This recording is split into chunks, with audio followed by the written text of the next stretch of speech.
আসসালামু আলাইকুম। প্রিয় দর্শক, আপনাদের সকলকে আমন্ত্রণ জানাচ্ছি অন্য মঞ্চের আলাপচারিতায়। জনাব অজয় দাশগুপ্ত, আপনাকে আমাদের অনুষ্ঠানে স্বাগত জানাচ্ছি। ধন্যবাদ।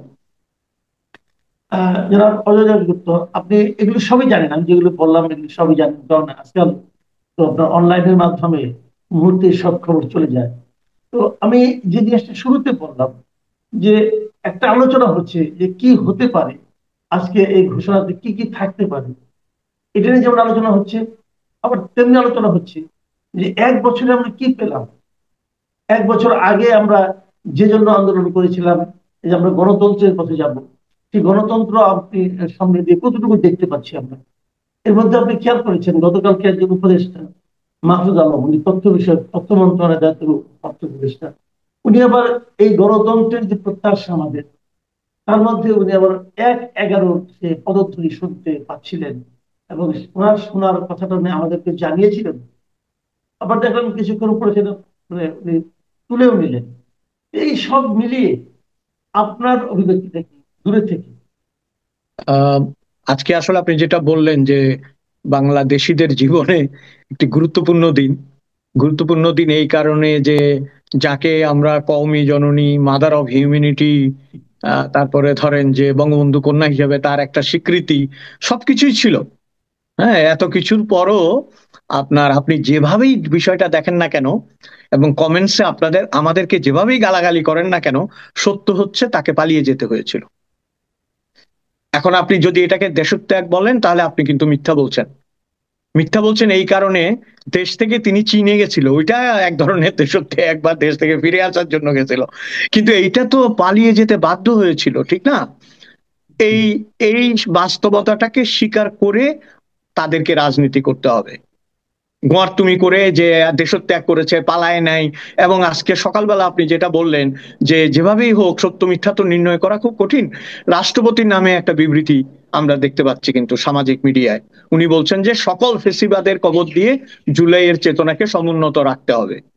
And this person was surprisingly appointed by Sheikh Hasina. সবাইকে অবাক করে দিয়ে এই মানুষটাকে রাষ্ট্রপতি করা হয়েছিল। এখন এক বছরের মধ্যে যদি রাষ্ট্রপতির এই রিয়ালাইজেশন হয়, তাহলে তো বুঝতেই হবে যে জুলাই বিপ্লবের কারণেই তাকে চলে যেতে হয়েছিল। এটা তো বাস্তব। এই বাস্তবতার কারণে আমি যেটা বলতে চাচ্ছি আপনাকে, ক্ষমতার ব্যাপারে ইংরেজরা একটা কথা বলে, খুব ইম্পর্টেন্ট। ওরা বলে যে যখনই মানুষ ক্ষমতা লিপ্স হয়, তখন দুইটা ফেনোমেনা কাজ করে, দুইটা জিনিস কাজ করে। যখন সে ক্ষমতাটা পেয়ে যায়, সে উগ্র, একনায়ক এবং অন্ধ হয়ে যায়। আর যদি সে না পায়, তাহলে সে প্রতিহিংসা পরায়ণ এবং অসম্ভব অন্ধ হয়ে নেগেটিভ কাজগুলো করতে শুরু করে। এই জন্য এই উপমহাদেশের মুনি চাণক্য বলেছিল অনেক বছর আগে যে প্রয়োজনের তুলনায় অতিরিক্ত যে কোনো জিনিসের নাম হচ্ছে বিষ। অতিরিক্ত ক্ষমতার কারণেই কিন্তু আজকে এই অবস্থার সৃষ্টি হয়েছে। এখন আপনি যেটা বললেন, বাস্তবতায় ফিরে আসি। যিনি গেছেন তো উনি গেছেন। এবং বি অনেস্ট উইথ ইউ, আমার মনে হয় না যে পলায়ন এবং প্রত্যাবর্তন একই ক্যাটাগরিতে হয়, হয় না। এটা আমরা পৃথিবীর বিভিন্ন দেশে দেখেছি, এটা হয় না। এটা হতে হলে অনেক প্রক্রিয়ার দরকার হয়, আমি সে আলোচনায় যাব না। আমি যেটা বলতে চাচ্ছি আপনাকে, যে এক বছরে প্রাপ্তির খাতা কিন্তু শূন্য হলেও চলতো, যেটা ডক্টর ইউনূস সাহেবের তত্ত্ব। শূন্য হলে আশেপাশে একটা কিছু বসানো যায়, কিন্তু এটা তো নেগেটিভ হয়ে গেছে। এটা পুরাই নেগেটিভ হয়ে গেছে। এখন শূন্যই নেই। কারণ আপনার দেখেন, এই যে বললেন আপনি মাহফুজ আলম নামে যে ইয়াং ম্যান, উনি যে বললেন যে 111 এর পদধ্বনি শুনতে পাচ্ছি, কিছুক্ষণ পরেই আপনার বিএনপির ব্যারিস্টার সালাউদ্দিন বলছেন যে এই মনে হয় এটা ডিলিট করবে 1 ঘন্টা পর, এবং ঠিকই ডিলিট করে দিয়েছে কিন্তু। হ্যাঁ। এখন এইখানে আমি আপনাকে একটা কথা একটু স্মরণ করিয়ে দিতে চাই। আপনি নিজেও জনকণ্ঠে ছিলেন, আমি জনকণ্ঠে 23 বছর ধরে কলাম লিখেছি। আমি ইন হাউসে না থাকলেও জনকণ্ঠের সাথে আমার সম্পর্ক অনেক গভীর ছিল, তো খানের আমল থেকে আজকে পর্যন্ত। 111-এর সময়ও কিন্তু জনকণ্ঠে হামলা হয়েছিল, আপনি এটা জানেন? হ্যাঁ, জানি। এবং তারা কিন্তু পত্রিকাগুলি ছাড়া বাকিগুলিতে তালা দিয়েছিল। তারা জানতে চেয়েছিল কোন কোন ফ্লোর থেকে পত্রিকা বের হয়। তোয়াব ভাই ছিলেন তখন, হ্যাঁ। তোয়াব ভাইকে ওরা রেসপেক্ট করে ওই ফ্লোর গুলি বাদ দিয়ে বাকিগুলি তালা দিয়েছিল। এখন উল্টা হয়ে গেছে, এখন পত্রিকাটা দখল হয়ে গেছে। খেয়াল করছেন আপনি? মিডিয়াটা দখল হয়ে গেছে, বাকিগুলির খবর নাই, মশার কয়েল জাহান্নামে যাক, বুঝছেন? কিন্তু পত্রিকাটা দখল হয়ে গেছে। এখন পত্রিকা যদি আপনার লাল আর কালোর জন্য দখল হয়, তাহলে এক বছরে আমাদের প্রাপ্তি কি? তাহলে এক বছরে মিডিয়ার প্রাপ্তি কি? কোনো একটা মিডিয়া আপনি অবাক হবেন, এখন তো ধরেন আমরা আর কলাম লিখিও না, আর লিখলেও ছাপাবার মতো শক্তি সাহস বাংলাদেশের মানুষের নাই, এটা তো স্বীকার করতে হবে বাস্তবতা। তো প্রশ্ন হচ্ছে, গত এই সপ্তাহখানেক আগে বোধহয় বা 15 দিন আগে আমি একটা কলাম লিখেছিলাম, সারপ্রাইজিংলি চিঠিপত্র কলামের মতো ওটা নিচে দিয়ে লিখে দেওয়া হয়েছে এই কলামের দায়িত্ব সম্পূর্ণ লেখকের। এটা নাম করা একটা জাতীয় পত্রিকা, আমি নাম বলছি না আপনাকে, তাদেরকে বিপদে ফেলতে চাই না আমি, কিন্তু তারা এটা লিখতে বাধ্য হয়েছে, তাই না? এই যে আপনি বললেন গণতন্ত্র, হোয়াট ইজ ডেমোক্রেসি, একটা মানুষ আমেরিকা থেকে এসছেন, আলী রিয়াজ সাহেব, উনি আমাদেরকে শেখাচ্ছেন সংস্কার কি হবে, পাতার পর পাতা লিখছেন, যিনি একটি ডেমোক্রেটিক কান্ট্রি থেকে এসেছেন, ফুললি ডেমোক্রেটিক কান্ট্রি। আপনার তো এটা মনে রাখতে হবে, জহুর হোসেন চৌধুরী বহু আগে বলেছিল, আমেরিকার বাইরে এক ফেস, ভিতরে আরেক ফেস। বাইরে আমেরিকা হচ্ছে দানব, কিন্তু নিজের মানুষের জন্য সে গণতান্ত্রিক। সেই দেশ থেকে আসা একটা মানুষ আপনার গণতন্ত্র প্রতিষ্ঠার নামে নিজে একটা স্বৈরাচারের বীজ বপন করছে, অজান্তে কিন্তু একটা বড় বিষ বৃক্ষের চারা রোপিত হচ্ছে এই দেশে। এটা মনে রাখতে হবে। আপনারা যে কথাগুলো প্রত্যেক সময় আপনার এই যে টক শোতে বলেন, আমরা দেখি এবং সবসময় মানে হই, যে বিস্মিত হই, এরা কেন বুঝতে পারে না যে 71ই হচ্ছে আমাদের বীজতলা। আপনি কয়েক লক্ষ মানুষ ফুটবল খেলাও দেখতে যায়, কিন্তু আমি কোনো বিপ্লবকে ছোট করছি না। কয়েক লক্ষ মানুষ গিয়েছে, মানুষ গিয়ে সরকারের পরিবর্তন ঘটিয়েছে, এটার মানে এই নয় যে 71 এটার কাছে পরাজিত হয়েছে এবং দ্বিতীয়বার এই দেশ স্বাধীন হয়েছে। ওরা এই জিনিসটা বুঝতে না পারলে আপনার কিসের সনদ দেবে, আপনি আমাকে এটা বলেন। এই যে জুলাইয়ের সনদ বলছেন, জুলাইয়ের সনদের ফান্ডামেন্টাল, আজকে যদি আমরা সিরিয়াস আলোচনা করি, ফান্ডামেন্টাল আলোচনা হওয়া উচিত তিনটা বিষয়ে: ইকোনমিক বিষয়ে, সোশ্যাল বিষয়ে, পলিটিক্যাল বিষয়ে। এই বিষয়ে জুলাই সনদের কি ভূমিকা, কি তারা বলছে? তারা তো কিছুই বলছে না। কারণ আপনি জানেন, আমি গত আলোচনাতেও বলেছিলাম, বাইরের বাজার কিন্তু বাংলাদেশের জন্য সংকুচিত হচ্ছে, এটা কিন্তু ফ্যাক্ট। যারা ব্যবসায়ী তারা জানে বাজার সংকুচিত হচ্ছে। এবং আরো একটা বিষয় হচ্ছে আপনার, যেটা মানতেই হবে আমাদেরকে, বাংলাদেশের সবুজ পাসপোর্টে যে ভিসা দেওয়া বন্ধ হয়েছে, এটা নিয়েও কিন্তু আহাজারি শুরু হয়েছে। আজকে সকালে যখন আমরা এই সমস্ত দিবসের কথা বলছি, তখনই আমি টিভিতে নিউজ দেখলাম, মালদ্বীপের জেলে প্রচুর বাংলাদেশি আছে যাদেরকে ছাড়ানোর চেষ্টা করা হচ্ছে। তার মানে কি, আমাদের ইন্টারন্যাশনাল ইমেজের প্রশ্নে সরকারকে কাজ করা উচিত। দেশের আপনার এইসব জিনিস চিন্তা করা চাইতে যে জিনিসগুলো চিন্তা করার প্রয়োজন ছিল, সেগুলো থেকে তারা অনেক দূরে চলে এসছে।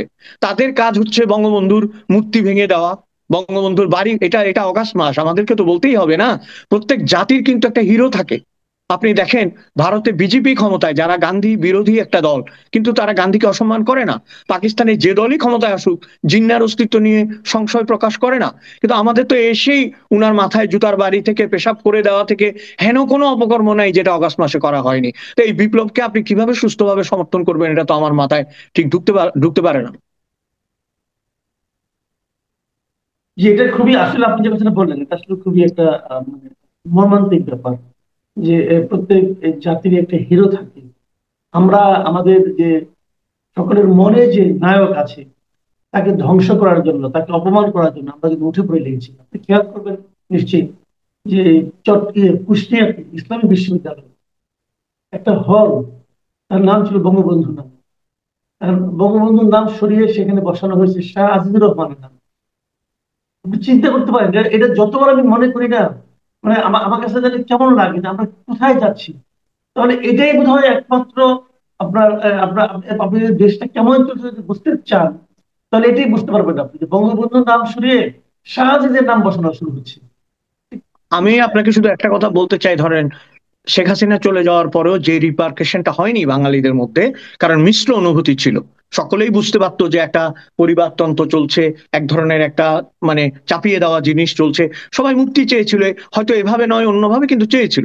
কিন্তু বঙ্গবন্ধুর এই ভাস্কর্য, বঙ্গবন্ধুর নাম, বঙ্গবন্ধুর বাড়ির উপর যখন হামলা হয়েছে, তখন কিন্তু মানুষের ভিত্তি নড়ে গেছে, মানুষের ভেতরটা নড়ে গেছে। যেটা আপনি বললেন যে বঙ্গবন্ধু তো একদিনে তৈরি হয়নি, শেখ মুজিবুর রহমান তো একদিনে তৈরি না, নয়।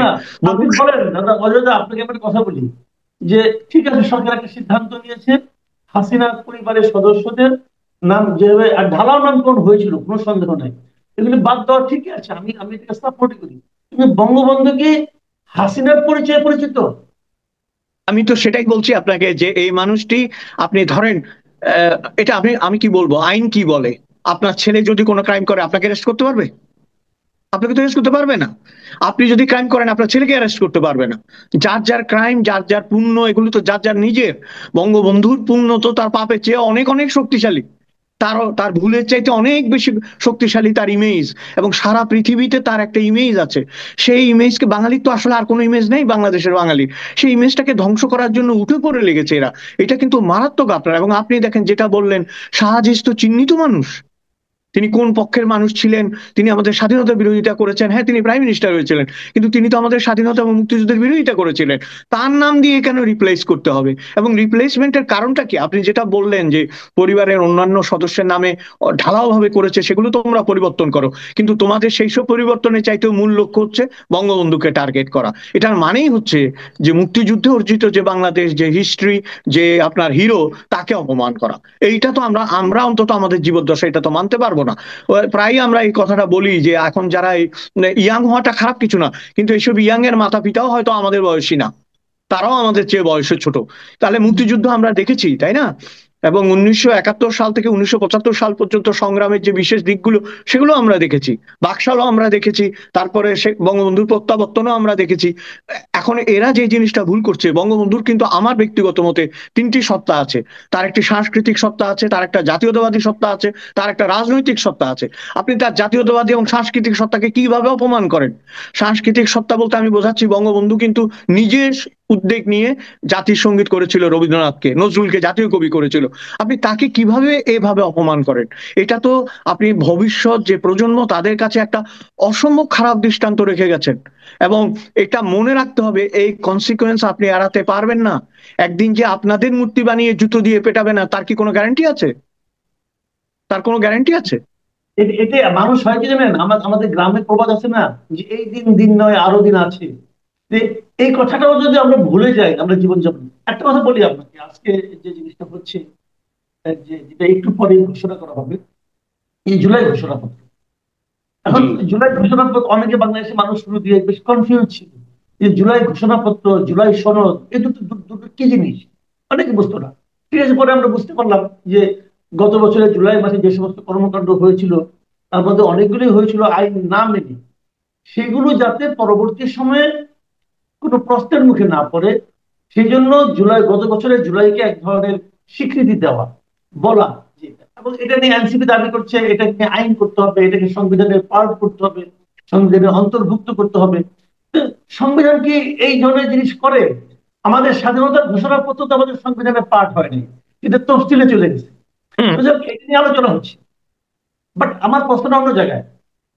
আমার প্রশ্নটা হলো যে জুলাই ঘোষণাপত্রকে আপনি আইন করেন আর সংবিধান করেন, যাই করেন, এটা কি পরবর্তী সময়, ধরেন আজকে থেকে 50 বছর পরে যদি কখনো আওয়ামী লীগ আবার ক্ষমতায় আসে, তাহলে কি এটা কি রক্ষক কবচ হিসেবে কাজ করতে পারবে? তার আগে আমি বরং আপনাকে একটা কথা বলি, সমস্ত আইনের বাপ করে দিয়ে গেছিল শেখ হাসিনা, কিছু টিকেছে? ঠিক নাই তো? তাহলে তা আপনার 3 মাস আগের ঘটনাকে আপনি মনে রাখতে পারছেন না? আপনার তো ডিমেনশিয়া হয়েছে তার মানে, তাই না? তাহলে তো সরকারের ডিমেনশিয়া হয়েছে। আপনি খেয়াল করেছেন রেজা কিবরিয়া কি বলেছে? খেয়াল করেছেন নিশ্চয়ই। রেজা হ্যাঁ, কিবরিয়া তো একটু অসংযত কথা উনি বলেন প্রায়। এবং উনারে একটু বেশি মেধাবী হলে একটু বেখেয়ালি, এবং আমার মনে হয় একটু অসংযত মেধাবী হলেও, এবং উনি ডিরেকশন বোঝেন না, আমার নানা সময় অসুবিধা, উল্টা পাল্টা কথা বলে বিতর্কিত হয়েছেন। কিন্তু উনি সেদিন একটা মারাত্মক কথা বলছেন।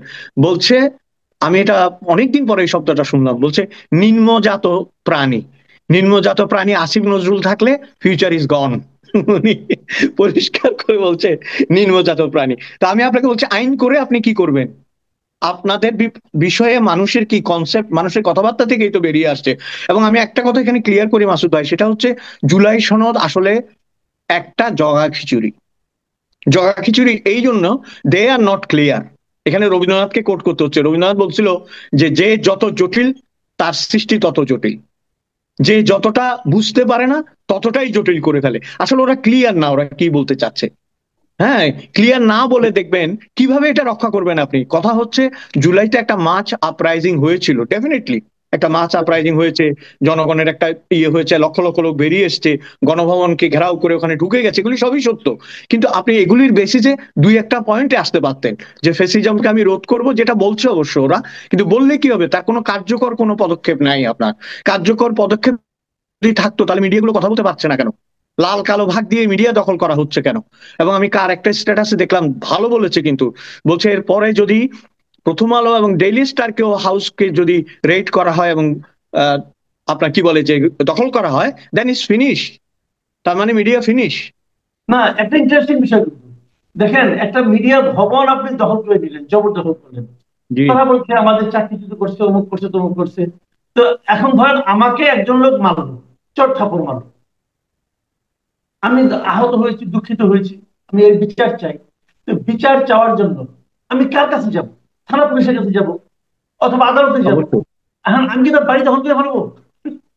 এই তো, এই যে আপনার, আপনি এই দেখতে পাচ্ছেন যুক্তি না আমার আছে? বিচারের, ওরা কিন্তু একটার পর একটা অর্ডিনেন্স দিয়ে বিচার বিভাগকেই প্রশ্নের মুখোমুখি করে ফেলেছে। বুঝতে পারছেন, বিচার বিভাগ তো কাজ করতে পারছে না।